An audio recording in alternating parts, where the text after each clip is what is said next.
Record-breaking ang ginawa nitong si Austin Reeves.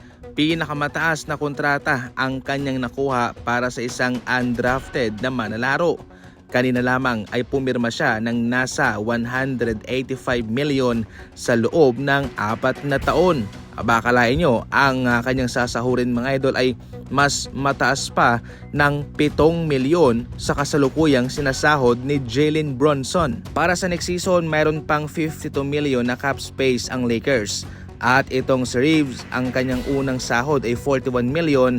Kaya definitely meron pa silang mga 11 million na pwedeng magamit sa free agency. Ito pa po yung interesting na part sapagkat medyo maliit na lamang itong natitirang budget ng Lakers. Sa ngayon marami po ang nag-aabang kung ano ba ang mangyayari kay LeBron James. Para kay Reeves mga idol, ito po mga idol ang kanyang sasahurin sa kanyang pangalawang taon sa kanyang 4-year deal, 44.6 million at sa next naman 47.8 million at sa huli meron siyang player option worth 51 million. So basically, deserving naman talaga si Reeves sa ganyang kalaking kontrata. Ngayon, para kay LeBron James mga idol, ito po yung nasagap ko na impormasyon na kanyang papasukin muna ang free agency.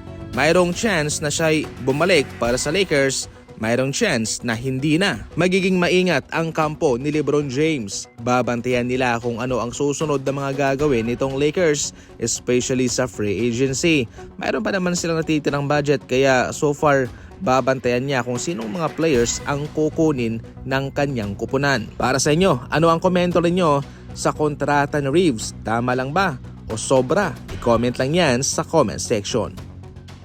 Wala na si Giannis sa Milwaukee Bucks. Heto na po yung mga natira sa kanilang team.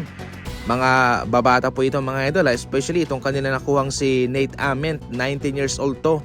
Mataas din to. Dahil wala na si Giannis, full rebuild ang gagawin ng Milwaukee Bucks sa kanilang kupunan. Si Hero balak po nila i-trade, pero kung sakaling hindi sila makakita ng kapartner ay mananatili ito sa Milwaukee. Mahirap to para sa Milwaukee Bucks mga idol, pero eto po ang realidad at kailangan nilang gawin to dahil nga ho sa wala na si Giannis sa kanilang kupunan ay natapos na rin ang kanilang pagiging title contender sa NBA. Pakikiramdaman muna nila yung kanilang mga manlalaro sa ngayon.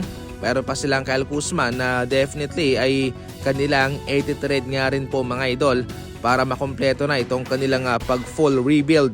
Makahanap sila ng mga draft assets, makahanap sila ng ibang mga manlalaro at ngayon ay kanilang titingnan kung sino nga ba sa kanilang mga batang players ang magsisilbing cornerstone, ang magsisilbing bagong mukha ng kanilang prangkisa.